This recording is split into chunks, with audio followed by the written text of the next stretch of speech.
Denzel, how are you this morning? I'm great. How are you? I'm doing all right. Do you want to go movies or sports to start with? All right, let's go sports. Don't talk about the Cowboys. How do you feel today about your Cowboys? I'm speechless. We're building. It's a rebuilding year. We're getting better. It's not supposed to be. This was supposed to be a Super Bowl year. Don't start. It's not over. But not over. And it hurts even worse when the Eagles beat you. Don't, please. My son is an Eagle fan, and it is what it is. When did you fall in love with the Cowboys? I played for the Red Raiders before the Boys and Girls Club was called the Boys Club, and we used to shift. we would shift like the old Cowboys. Remember, they would raise up. You don't know. You remember that when they would raise up and then come back down. Yeah. So we would shift like the Cowboys. So I started watching the Cowboys. And we were the Red Raiders, and Texas Tech were the Red Raiders in college. So I always started I wanted to go to Texas Tech, and I wanted to play for the Cowboys. I forget now. Tom Landry started that, but the offensive linemen would go up and then back down. They would go up and back down. That's right. And who was the quarterback? Right. Was Staubach there, or was it Craig Morton or Danny White? Staubach. Yeah, all of them. Yeah, Danny White, Staubach, and who else you mentioned? Let's see, Craig Morton was in there. Craig Morton at one point, but Staubach was to start with. Bob Hayes. Oh yeah, that was when you had real speed. They brought in Olympic speed there, and Olympic speed. Bob Hayes. That's right. Yeah. Your favorite basketball team? Of all time, or now? Well, wait a minute. So that sounds like you're a Knicks fan, but you're a Laker fan now. Now you got it. You got it. You got it. But okay. So your all-time in the wheelhouse of when you would have fallen in love with the Knicks. So early '70s, you had Clyde and Earl. I mean, that was a great team. Bill Bradley. Yeah, but who was my man? The left-handed shooter that had the funky shot. Dick Barnett. Dick Barnett. I'm talking about Butch Comides and Dick Barnett. Dick Barnett used to say, "Fall back, baby," I think, when he would shoot his jumper. Is that right? Yeah. He had that little kick. Yeah, Dick Barnett. Did you get into the Garden at all? Could you get tickets back then? I couldn't afford tickets, but, we try to find a way to get in. That's all I'm going to say. But, okay, now, assess your game, your hoop game at Fordham. At your peak, who plays in the NBA now the way you played when you were at Fordham? Oh, boy. Well, I had no left hand, so that means nobody in the NBA. But I had speed. I grew up in Mount Vernon with a lot of fast players like Gus Williams he was in a class ahead of me, but Ray Williams, his brother, who played for the Knicks, we were in the same class. He was in my class. All right. So nobody now because I wasn't as good as. Well, now, I don't know who's a speed guy now. Were you a shooter or were you a gunner? No, I had what you call a New York game. I was a slasher and couldn't shoot. So you might have been. I was fast and I had good defense. Maybe I played for P.J. Carlissimo. Yeah, I know P.J. Yeah. Good my man. freshman year at Fordham, we played. I played freshman ball under P.J. Maybe Patrick Beverly, who's a pesky defensive guy. I like Patrick Beverly. He's a pain in the neck. And I love that. He knows it. You've let him know? No, he knows it. He knows he bothers people and he gets to people. Was your shot better than Lonzo Ball's shot? I had about a half Alonzo. I didn't go all the way to the hip, but I had the little sideways funky. I had a little Jamal Wilkes going. Oh, I like Silk Wilkes. Excuse me, even before Jamal, I had Keith Wilkes going. The UCLA. I had that kind of bring it over the head, sideways, corkscrew, hope it gets there. When did you fall in love with the Lakers? Well, you know what? Robert Townsend, actor Robert Townsend, and I got what do you call them? Scalp tickets and we got into the game where it was Boston and the Lakers, and who clothesline Worthy. I think it was McHale, clothesline Worthy, and they got up and started fighting, and we got season tickets. Now I signed. He clothesline. No, he clotheslines Rambis. I think. Yeah, he clotheslines Rambis.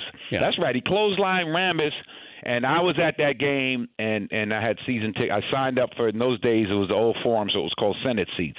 I signed up for some Senate seats. Me and Robert Townsend. And I've had season seats ever since. Robert did Hollywood Shuffle. Hollywood Shuffle. That's right. And you were in Mighty Quinn with him, weren't you? That's right. That's right. Right. That's right. Wait, we wondered this. The last time you stopped and watched a movie, when, let's say you're at home and it comes on, you're all by yourself, so nobody's going to know. Your wife's not going to get any movie. Any of your movies. When's the last time that happened? My movies. Yes. Okay. Yeah, last time that happened. Oh man, I haven't watched. I might watch a scene, but from beginning to end, I don't watch them. Are you too critical? No, I don't. I sort of. Once they belong to the people. Once they belong to the people, they belong to the people. So I'm sort of done with it. I'm on to what I'm working on. People ask me, "What's your favorite movie?" I always say my next one. Yeah. Because it's a process for me. It's like, no point reliving the last game. Now the movie is Roman J. Israel Esquire, but you often portray real people. And I don't know if that's by design, but this isn't based on a real person, Roman? And it's funny because doing a lot of interviews, people think it is. Yeah. I don't know why they do, but they think it is a real person. It is so specific. Now, I originally thought it was Dr. Cornel West, that the way you looked there. But, it's... yeah, maybe a little. Yeah. I'll be honest with you. That was a little bit of my inspiration. Okay. All right. Yeah, so you caught something there. But there's a lot of ticks in here. Like, this is a quirky guy with Asperger's. Right. Exactly. Okay, so how do you come up with the character or add to that character? Like how it's presented, and then now what do you do when they give it to you? Well, you start asking questions. Like you read the script, and it'll give you certain answers, but it'll give you questions like, well, why is he alone? Why does he live alone? Why did his boss not let him do any other cases in the court? You just start asking whys, and you start answering those questions. And why do people talk about his clothes? Why does he always wear the same thing? Things like that. And you start finding the character. You start answering those questions. He's idealistic, though, as a defense attorney. But then all of a sudden, I would say so. Yeah. Then there's a series of events that all of a sudden changes things, and then Colin Farrell comes in. Yeah, at the right time. How was that? Have you guys worked before? No, we haven't. Really lovely man, and obviously a great actor, but equally lovely human being.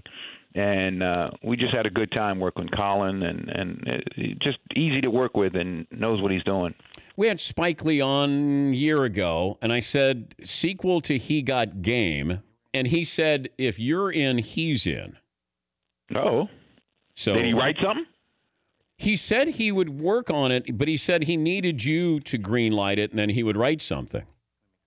He used to have game. Yes. What would we call it? Yeah. I'd be coaching now. Yes. And? It started here. All right. I'm going to call him. I'm going to tell him you said so. I can get Ray Allen. Ray's got time.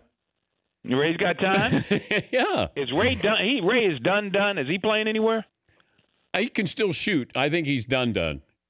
He can always shoot, man. That guy can. I used to feed him the ball, and he'd go around the three-point line and just bang, bang, bang, bang, bang. There's a poetry to it, though, like that rhythm that they have, and I think he's got. If we rank greatest shooters ever, I put him in the top 5. Form. He talked everything. Form. He talked about staying in the what do you call it, in the phone booth, not sliding, not jumping up and sliding one way or the other. He goes straight up. Textbook. And yours was like that. No, I was no, no. His was textbook. Well, good luck with the movie. It's always great to talk Thank to you you. very much. And it's, more importantly, it's great talking sports with you. I mean, you're probably going to go through this car wash talking about this movie when, I'd rather talk about Jamal Wilkes or something like that. There you go. That's right. That's right. Yeah. The movie. Keith Wilkes. Jamal Wilkes. Yeah. Well, that was when he was at UCLA with Bill Walton.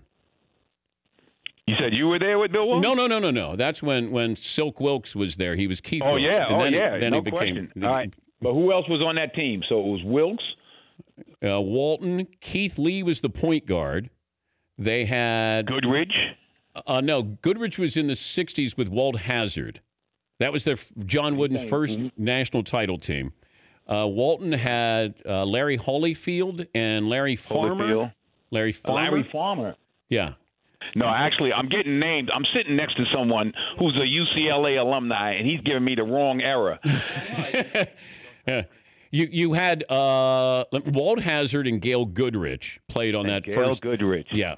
And then you had Kareem when he was Lou Alcindor with Lucius Allen. Right, sure. And Mike Warren. Did you ever work with Mike Warren? And Mike Warren. No, I never worked with Mike Warren. Nope. Well, Hill Street Blues there. Yeah, no, they in fact, when we started St. Elsewhere, the Hill Street Blues were the big boys on the lot. They were a huge hit. They were right in the middle of their big run. I know you got to run. Good luck to your Cowboys, even if they don't make the playoffs. Oh boy! Oh, you had to throw that in right at the end. Oh man, that's all right. That's okay. I stick with my team anyway.